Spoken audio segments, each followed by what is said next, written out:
한 번 앉으면 움직이지 않는다고 해서 절구통 수자로 불리던 스님이 있었다. 어느 날 그 스님이 갑자기 돌아앉았다. 장남이 금강산으로 신혼여행을 왔다가 절집을 구경하느라고 이리저리 다니는 모습을 보고는 돌아앉은 것이다. 스님이 혈육의 모습을 본 것은 이때가 마지막이었다. 구독과 좋아요 그리고 알람 설정 부탁드립니다. 재미있고도 좋은 글로 보답하겠습니다. 효봉 스님은 한국 현대불교를 대표하는 큰 스님 가운데 한 분이다. 그는 단순히 수행만 한 승려가 아니라 한국 불교의 흐름을 다시 세운 인물로 평가받는다. 스님의 일생은 매우 굴곡이 많았다. 젊은 시절 그는 승려가 아니라 판사였기 때문이다. 스님의 속명은 이찬형이며 1888년 평안남도 양덕에서 태어났다. 어린 시절 조부로부터 한학과 사서삼경을 배웠다. 평양 고등보통학교를 졸업하고 난 후 일본 관선 유학 시험에 합격했고 일본의 와세다 대학교 법학부를 졸업하였다. 귀국 후 한국인 최초로 판사가 되었고 일제 치하에서 10여 년 동안 판사 생활을 했다. 어느 날 법정에서 피고인에게 사형 판결을 내려야 하는 사건이 있었는데 그는 깊은 충격에 빠졌고 밥을 먹을 수도 잠을 잘 수도 없었다. 그의 마음속에는 이런 근원적인 질문이 떠올랐다. 사람이 사람의 목숨을 판단할 수 있는가? 내가 어찌 다른 사람을 죽음으로 보낼 수 있단 말인가? 번뇌 끝에 그는 판사직을 내려놓았다. 그러고는 집안 식구들이 고이 잠든 사이 집을 나와 평양역에서 밤열차를 타고 무작정 서울로 향했다. 서울 남대문 시장에 들러서 입고 있던 양복을 팔아 옆판 하나와 한복 한 벌을 구했다. 그러고는 엿장수가 되어 3년 동안 전국을 떠돌았다. 참회와 구도의 시간이었을 것이다. 발길이 금강산 유점사에 이르게 되었을 때 어떤 스님이 엿장수가 이 깊은 산중에 무엇하러 왔느냐고 물었다. 엿장수는 금강산에 도인 스님이 있다고 하여 찾아왔노라 대답하고는 이 절에 도인 스님이 계시느냐고 물었다. 그러자 금강산 도인이라면 신계사 보호남에 석두 선사가 계신다고 그 스님이 일러주었다. 엿장수는 그 길로 외금강 신계사를 찾아갔다. 유점사에서 신계사까지는 80여리가 좁게 되었다. 신계사에 도착하자 날이 저물어 다음 날 일찍 보호남을 찾아갔다. 보호남 큰 방에는 노장스님 세 분이 차를 마시며 담소하고 있었다. 엿장수가 산사에 찾아온 것이 하도 신기했던지 한노 스님이 물었다. 이 깊은 산골에 무엇하러 왔는가? 석두 스님을 뵈러 왔습니다. 어디서 왔는가? 유점사에서 왔습니다. 대답이 떨어지기가 무섭게 다른 스님이 물었다. 유점사에서 여기까지 몇 걸음에 왔는가? 엿장수는 옆판을 짊어진 채 벌떡 일어나 방 한 바퀴를 빙 돌고 앉으면서 이렇게 왔습니다. 라고 대답하였다. 질문하던 스님은 고개를 끄덕거렸고 같이 있던 스님들이 한바탕 웃었다.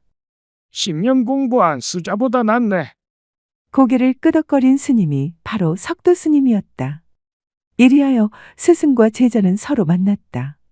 스승을 찾아 헤매던 엿장수의 간절함과 올곧은 제자를 기다리던 스승의 기원이 마침내 하나가 된 것이다. 석두 스님은 이날 엿장수의 머리를 깎았다. 엿장수 이찬형의 3년이란 긴 방랑 생활이 이로써 멈추게 되었고 그는 금강산 신계사 보문함에서 새롭게 거듭났다. 이어서 계를 받으니 1925년 음력 7월 초여들이었고 나이 38이었다. 그 뒤 스님은 이날만 되면 옷을 갈아입었다. 주위에서 그 까닭을 물으면 오늘이 내 생일이야. 라고 하였다. 그날 스님은 새로 탄생한 것이다. 이때 은사 스님이 준 불명은 원명이고 법호는 운봉이었다. 훗날 조계산 송광사에 주석할 때 스님은 불명을 항놀, 법호를 효봉이라 계명하였다. 엿장수 중으로 늦게 출가했기 때문에 스님에게는 늦깎이 중이라는 별명이 생겼고 대중들은 뒤늦게 출가한 그를 대수롭지 않게 여겼다. 1927년 여름 신계사 미르감에서 안거에 들어갈 때 스님은 미리 대중에게 알렸다. 저는 반야의 인연이 엷은 데다가 늦게 중이 되었으니 한가하게 정진할 수 없습니다. 그러므로 줄곧 앉아서 정진하겠습니다. 이렇게 대중에게 통고하고 나서 스님은 꼬박 한 철 동안을 아랫목 뜨거운 자리에 앉아 정진했다. 한 번은 공양 시간이 되어 자리에서 일어나려 하자 엉덩이에 무언가 달라붙는 게 있어 들어보니 엉덩이 살이 헐어서 그 진물이 중이와 방석에 달라붙어 있었다. 살이 허무는 줄도 모르고 화도 일념에 움쭉도 하지 않았기 때문이다. 스님은 금강산에 있는 선원을 여기저기 옮겨다니면서 용맹스럽게 정진을 계속했다. 밤에는 눕지 않고 앉은 채 공부하고 오후엔 먹지도 않았다. 한 번 앉으면 절구통처럼 움직이지 않는다고 해서 이때부터 절구통 수자라는 별명이 생겼다. 출가한 지 어느덧 5해가 되었지만 아직도 깨달음을 얻지 못한 스님은 초조했다. 그 스님이 1929년 금강산 여효원에 있을 때 희한한 일이 일어났다. 선방에서 정진하던 스님이 갑자기 돌아앉은 것이다. 한 번도 없던 일이므로 대중들은 그 사실을 두고 궁금히 여겼다. 뒤에 알려진 일이다. 갓 결혼한 듯한 아가씨를 동반하고 출입금지 구역인 선원이 신기한 듯 서성거리며 구경하고 있는 장남의 모습이 보였기 때문에 아들의 눈에 띄지 않으려고 돌아앉았다는 것이다. 혈육의 모습을 스님이 본 것은 이때가 마지막이 되었다. 도심이 인정을 등진 것이다. 1930년 스님은 금강산 신계사 법기암 뒤쪽에 모문관 토구를 마련하고는 3년 결사에 들어갔다. 깨닫기 전에는 죽어도 톡을 밖으로 나오지 않겠다. 라는 각오를 하고는 하루 한 끼 공양으로 바리때만 드나들 수 있는 창구와 방 한쪽 구석에 대소변을 볼 수 있는 구멍만을 내놓았다. 토굴에 들어간 후 그 출입문마저 흙으로 발라버리도록 했다. 그야말로 사방이 꼭 막힌 무문관 토굴이었다. 입은 옷에 자구 3개뿐 가지고 들어간 살림살이라곤 아무것도 없었다. 은사이신 석도 스님께서는 법기암에 전답 30두락을 사들여 놓고 그 당시 법기암 암주였던 임대원 비구니에게 부탁하여 3년 결사 기간 스님의 하루 한 끼 공양을 시봉하도록 주선하였다. 암자와 토굴과의 거래는 하루 한 끼씩 공양을 토굴 안으로 들여주는 일, 내놓은 빈 그릇을 챙기고 아궁이에 불을 지펴주는 일뿐이었다. 인기척 없는 토굴 안, 전날의 밥그릇이 비어있는 것을 보고 살아있다는 것을 짐작할 따름 밖에서는 토굴 안의 동정을 전혀 알 길이 없었다. 이렇게 여름이 가고 가을이 지나고 겨울이 지나갔다. 그리고 새봄이 왔다. 하루는 임대원 비구니가 공양을 가지고 갔다가 그 전날 놓아둔 공양이 그대로 있는 것을 보고 깜짝 놀랐다. 스님, 왜 공양을 안 드셨습니까? 이 소리에 스님은 비로소 어제의 공양이 창고에 그대로 있는 것을 의식했다. 그 전날부터 공양이 온 줄도 모르고 선정산매에 들어있었기 때문이다. 1931년 여름, 비가 갠 어느 날 아침, 마침내 토굴 벽이 무너졌다. 이젠 그만 나가도 되겠다는 확신으로 1년 6개월 만에 토굴 벽을 스스로 무너뜨린 것이다. 밖으로 나온 스님은 발을 제대로 떼놓지 못했다. 오랜만에 걷는 걸음걸이라 어린애처럼 비틀거렸다. 1년 반 동안 자란 텁수룩한 머리와 바싹 여인 몸은 무어라 형용할 수 없었다. 그러나 그동안 세수 한 번 하지 않았는데도 얼굴만은 환하게 빛나고 있었다. 스님이 오도송을 읊었다. 해저연소 녹포난 바다 밑 제비집에 사슴이 알을 품고 화중주실 어전다. 불속 거미집에서는 물고기가 차를 다리네. 차가 소식 순웅식. 이 소식을 누가 알겠는가? 백운섭이 월동주. 흰 구름은 서쪽으로 가고 달은 동쪽으로 달린다. 위의 개송은 상식으로는 이해되지 않는다. 그러나 깨달음의 세계는 옳고 그름, 가능과 불가능, 너와 나를 뛰어넘는 자유로운 자리이고 서로 경지가 다르고 차원이 다르니 우리가 이해하지 못하는 것은 당연하다. 스님은 45살 무렵 마침내 오랜 의심과 번뇌가 무너지는 체험을 한다. 이때 세상과 나를 가르던 벽이 허물어지고 삶과 죽음조차 둘이 아니라는 깊은 통찰을 얻었다고 전해진다. 늦게 출가했지만 누구보다 절실했기에 누구보다 빠르게 도달한 셈이었다. 스님은 출가한 뒤 자신의 과거를 조금도 내비치지 않았다. 조실 부모하고 의지할 데 없어 엿장수로 떠돌다가 입산한 엿장수 중이라고 자처했다.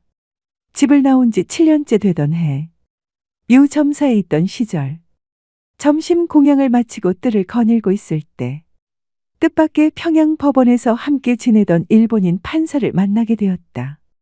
그는 깜짝 놀라 이게 어찌된 일이냐고 붙들고 늘어졌다. 스님은 옛날에 그 동료에게 자기 일을 절대로 입 밖에 내지 말아 달라고 신신당부했다.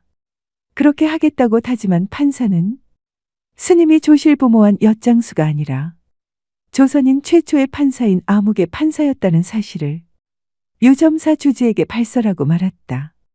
그 후 스님에겐 판사중이라는 별명이 생기게 되었고 그만 스님의 과거 전력이 드러나고 말았다.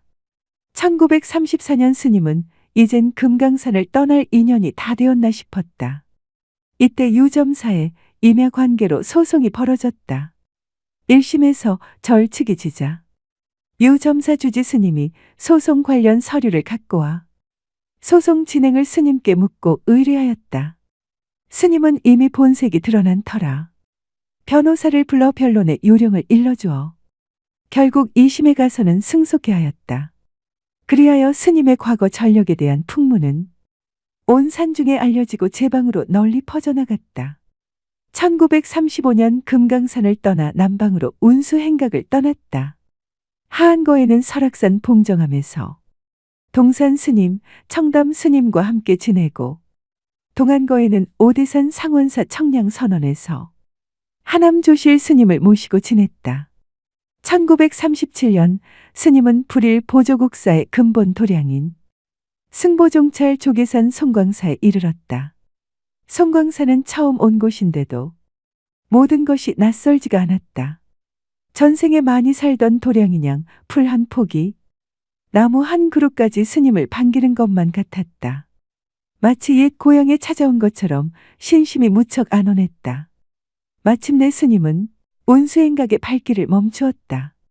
이로부터 10여 년간 스님은 송광사 삼일암 선원에 주석하면서 운수납자들을 제접하기 시작하였다. 그리고 보조국사의 모구가풍과 정해쌍수, 조계선풍을 오늘날에 계승하고 재현하려는 원력을 세웠다. 이는 정예결사운동을 새롭게 전개하여 침체한 한국 불교의 중흥과 선풍 진작을 위한 원력이었다.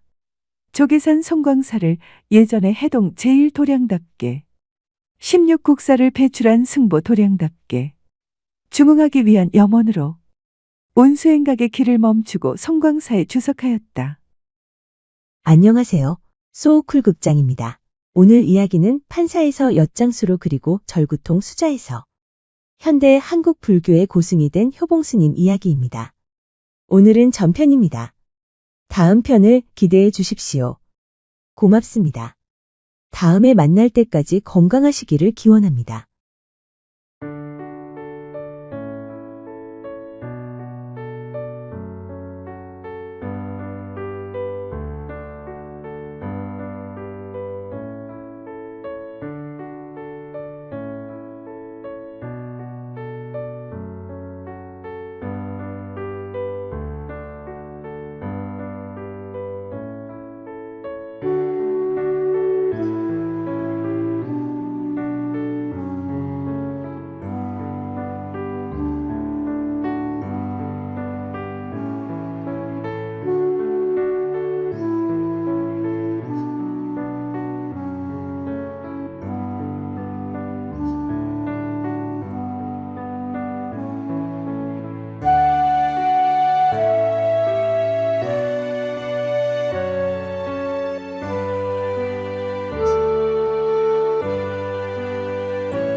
조진사는 요리집 여주인과 살림을 차렸다.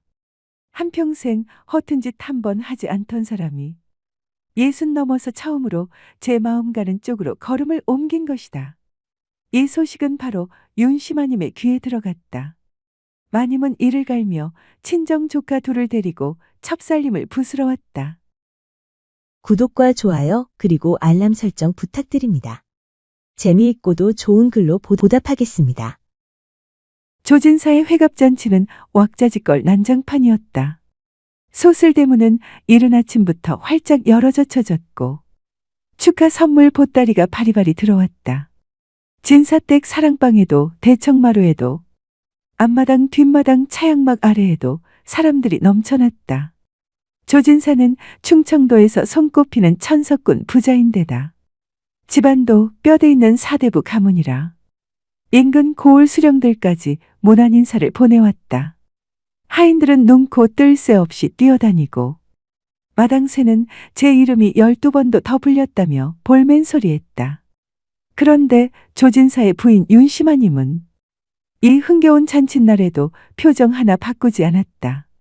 한양 명문가 집안의 딸로 태어나 그 집안 체면과 품위를 이날 이때까지 온몸으로 두르고 다니는 분이었다. 웃음을 함부로 흘리지 않고 목소리를 함부로 높이지 않으며 어디서나 단정하고 근엄했다. 그 근엄함이 주변 사람들에게는 때로 서리빨처럼 느껴졌다. 하인들은 그 마님 앞에만 서면 숨을 참았고 조진사조차 안방 문을 열기 전에 습관처럼 목을 한번 가다듬었다. 손님들이 줄줄이 들이닥치는 틈에도 윤씨마님은 첫째 사위가 데려온 외손자를 무릎에 앉히고 빙긋 웃으며 곶감을 쥐어주었다. 그러다가 사위와 아들 내외가 올린 술잔을 흐뭇하게 받아 마셨다.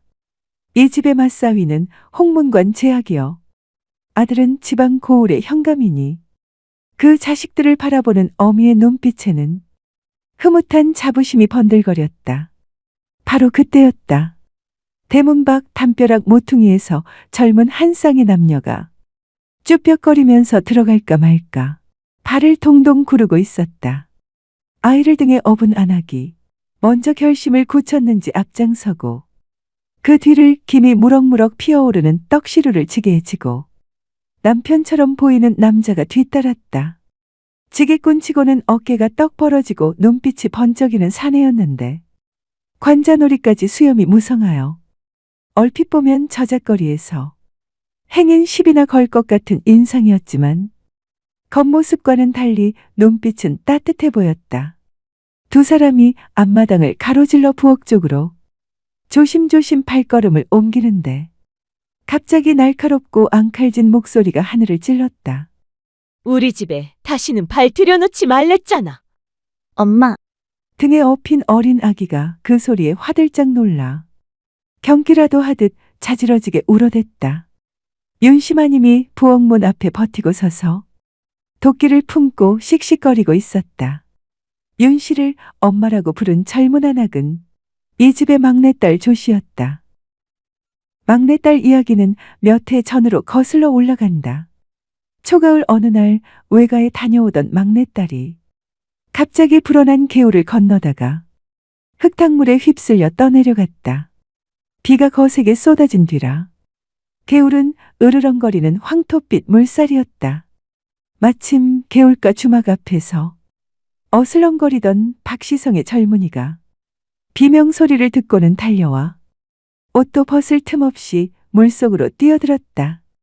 사람들은 대책 없이 구경만 하고 있었는데 그 산에 혼자 막내딸을 건져내어 강둑에 뉘었다.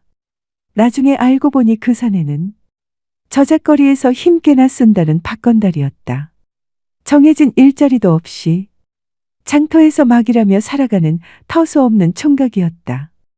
윤씨마님이 생명의 은인이라며 후한 사례금을 챙겨주려 했지만 박건달은 손을 내저었다. 사람 목숨 앞에 돈을 받겠습니까?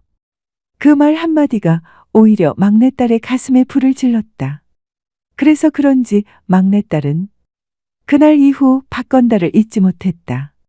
두 사람은 몰래 만나기 시작했고 얼마 뒤 막내딸은 부모 몰래 집을 나가 버렸다. 집안은 발칵 뒤집혔다. 윤씨마님은 사흘 밤을 울었고 이튿날부터는 인근 고을을 샅샅이 뒤지게 했다. 막내딸을 찾았을 때는 이미 배가 앞동산처럼 솟아오른 뒤였다. 그것도 홀례도 올리지 않은 채였다. 이 초신의 맏아들과 혼약까지 맺어 두었는데 그 혼약을 헌신짝처럼 내던진 것이다.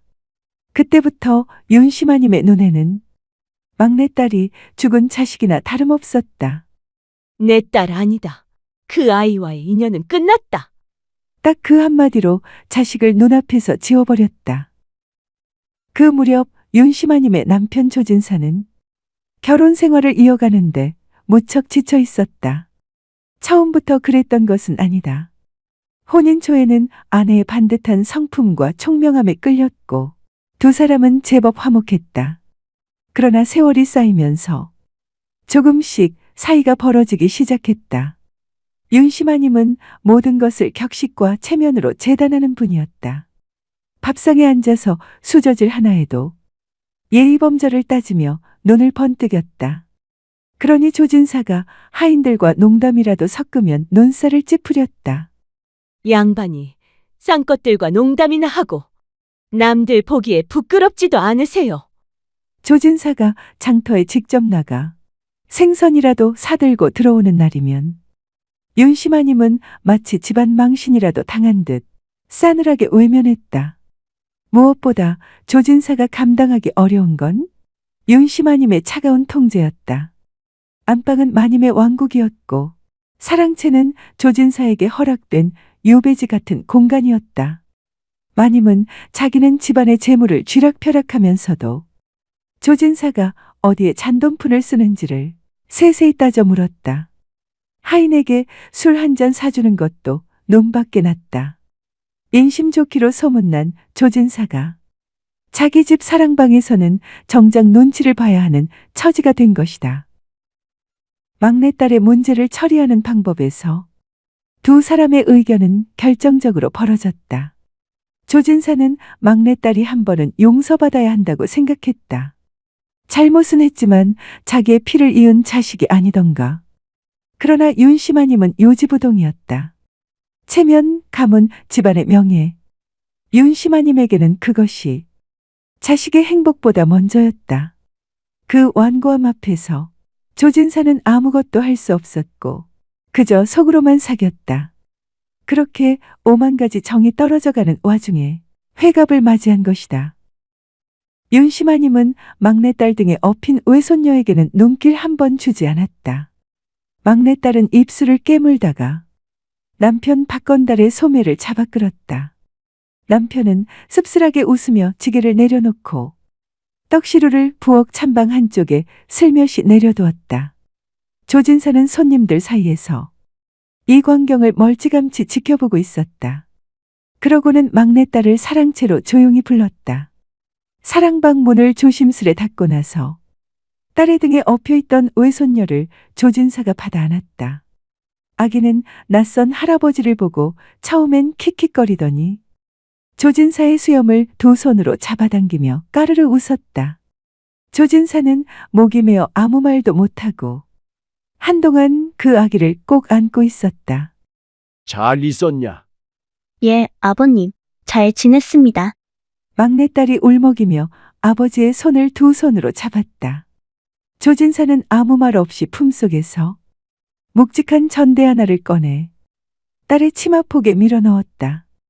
아내가 알면 당장 빼앗을 것이 뻔하였기 때문이었다. 이 돈은 조진사가 몇 해에 걸쳐 조금씩 떼어 모아둔 것이다. 더 자주 오너라. 네 어미는 얼마간 시간이 걸릴 것이다. 막내딸은 고개를 끄덕이며 다시 눈물을 닦았다.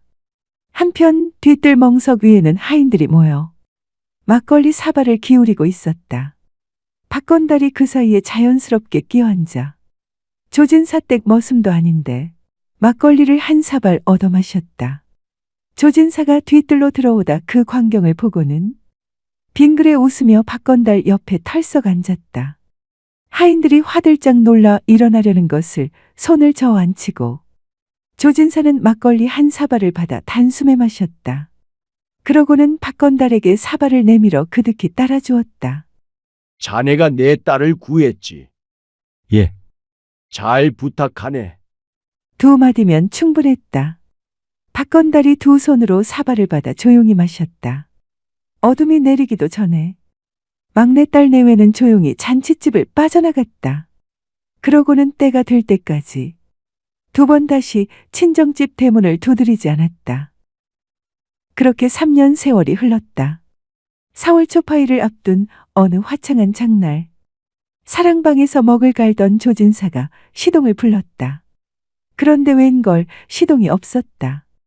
알고 보니 윤심아님이 그 애를 친정 심부름으로 보내버린 것이다. 당신에게 여쭈지도 않고 말이다. 조진사는 혼자 한숨을 쉬고 도포를 챙겨 입었다. 직접 장터에 가서 지필묵을 사오면 그만이었다.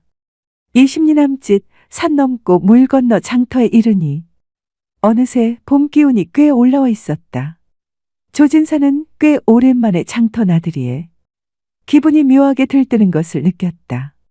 이것저것 기웃거리며 부시며 종이를 흥정하는데 등 뒤에서 익숙한 목소리가 들렸다. 장인어른, 돌아보니 사위 박건달이 아닌가. 박건달은 환한 얼굴로 뛰어와 꾸벅 인사를 했다. 조진사는 반가움에 그의 팔을 덥석 잡았다. 자네 여기 살았나? 예, 이쪽으로 이사를 왔습니다. 어르신, 잠깐 우리 집에 들르시겠습니까?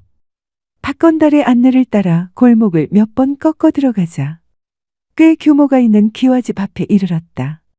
조진사가 눈을 껌벅였다. 이 집이 신부자네 집 아니냐? 너희들 여기 새 들어 사냐? 박건달이 머리를 긁으며 수줍게 웃었다. 제가 이 집을 샀습니다. 마당으로 뛰어나온 막내딸이 아버지를 보자마자 달려와 품에 안겼다. 10살은 더 든 것 같은 옹골찬 얼굴이었지만 눈물은 여전히 맑았다. 5살이 된 외손녀가 할아버지, 하며 달려와 조진사의 다리를 껴안았다. 박건달은 해산물 도매상으로 자수성가한 터였다. 어촌을 오가며 생선과 미역과 전복을 들여다 팔아 불과 3년 만에 읍내에서 집을 살 만큼 일어섰다. 막내딸이 환하게 웃으며 말했다. 그때 아버님이 치마폭에 넣어주신 전대가 종잣돈이 됐어요. 조진사는 울컥하는 것을 꼭 참고 외손녀의 머리를 쓰다듬었다. 저녁상을 차리겠다고 막내딸이 장을 보러 나서려는 것을 박건달이 막았다. 장인어른을 모시고 좋은 데 가야지요. 그렇게 해서 셋이 찾아간 곳이 읍내에서 이름난 요리집이었다. 문을 열고 들어서는 순간이었다. 요리집 안주인이 손님을 맞으러 마루 끝에 나왔다가 조진사와 눈이 딱 마주쳤다. 50대 초반쯤 되어 보이는 초로의 여인이었다. 생김새가 화려하지는 않았으나 어딘가 기품이 배어 있었고 눈빛에는 세상살이를 혼자 건너온 사람만이 갖는 조용한 단단함이 있었다. 나중에 알고 보니 일찍 남편을 여의고 홀로 이 요리집을 꾸려나온 과부였다. 조진사는 평생 이런 감정을 느껴본 적이 없었다. 심장이 한 박자 늦게 뛰는 느낌이었다. 안주인 역시 잠깐 눈빛이 흔들렸다가 이내 단정하게 고개를 숙여 인사했다. 어서 오십시오. 우리 집을 찾아주셔서 고맙습니다. 그날 밤 술이 몇 순배 돌았다. 박건달이 안주인과 안면이 있어 이런저런 이야기를 나누다 보니 자리가 오래 이어졌다. 조진사는 자신도 이상하다 싶을 만큼 그 자리를 끝내기 싫었다. 결국 박건달은 먼저 일어나 장인어른을 거기 남겨두고 갔다. 술이 좀 과하신 것 같으니 안주인께 여쭈어 방 한 칸만 빌리시지요. 그 말이 공연히 핑계가 되어 조진사는 그날 밤 요리집 별채에서 잠이 들었다. 아니, 잠이 든 척했다고 하는 쪽이 더 정확할 것이다. 새벽녘 안주인이 이부자리를 여미러 들어왔다가 두 사람은 오래 이야기를 나눴다. 그 여인은 조진사의 말을 소리 없이 그러나 진심으로 들었다. 반평생 아무에게도 꺼내놓지 못한 외로움 같은 것이 조진사의 이야기 사이사이에 섞여 흘러나왔다. 여인은 웃지도 울지도 않고 그저 들었다. 그것만으로 조진사 속에 있던 무언가가 풀렸다. 봄이 깊어지기 전에 조진사는 요리집 여주인과 살림을 차렸다. 한평생 허튼 짓 한 번 하지 않던 사람이 60 넘어서 처음으로 제 마음 가는 쪽으로 걸음을 옮긴 것이다. 이 소식은 바로 윤씨마님의 귀에 들어갔다. 마님은 이를 갈며 친정 조카 둘을 데리고 첩살림을 부스러 왔다. 그런데 공교롭게도 그날 박건달 부부가 장인어른을 문안하러 요리집에 와 있었다. 윤씨마님의 조카 두 놈이 문을 박차고 들어서며 소리를 지르려는데 어렵시오. 눈앞에 박건달이 떡하니 버티고 있었다. 박건달의 주먹이 두어 번 돌았다. 그러자 조카 두 명이 엉금엉금 기어서 나갔다. 윤씨마님은 요리집 마당에 우뚝 선 채 박건달을 노려봤다. 박건달은 허리를 굽혀 예의 바르게 인사했다. 장모님, 먼 길 오셨습니다. 어이없게도 마님의 눈에서 눈물이 한 방울 흘러내렸다. 사위 녀석이 미운 건지 늙음하게 제 팔자가 서러워진 건지 아니면 아직도 용서 못한 막내딸 생각이 난 건지 본인도 알 수 없는 눈물이었다. 막내딸이 안에서 나와 어머니 앞에 섰다. 윤씨마님은 딸을 한참 내려다봤다. 딸은 아무 말도 없이 고개를 숙여 큰절했다. 마님은 뒤도 돌아보지 않고 왔던 길을 되돌아갔다. 그 뒤로 막내딸은 요리집을 자주 들렀다. 요리집 안주인을 작은 어머니라 부르며 고개를 숙였고 5살 난 딸아이는 그 여인의 무릎에 기어올라 할머니라 불렀다. 사랑은 모녀도 갈라놓고 부부도 갈라놓았다. 그러나 가만히 들여다보면 갈라놓기만 한 것은 아니었다. 떠내려가는 굽류 속에서 손을 내밀었던 사내와 그 손을 잡은 처녀 사이에서 평생 아무에게도 꺼내지 못한 조진사의 말을 처음으로 들어준 여인 곁에서 누구에게는 이르게 누구에게는 늦게 사랑이 찾아와 온기를 피워올렸다. 조진사 곁에 다가온 여인은 조용히 그의 말을 들어주는 사람이었다. 체면도 가문도 따지지 않고 그저 곁에 앉아 있어 주었다. 그것은 조진사가 평생 만나지 못한 온기였다.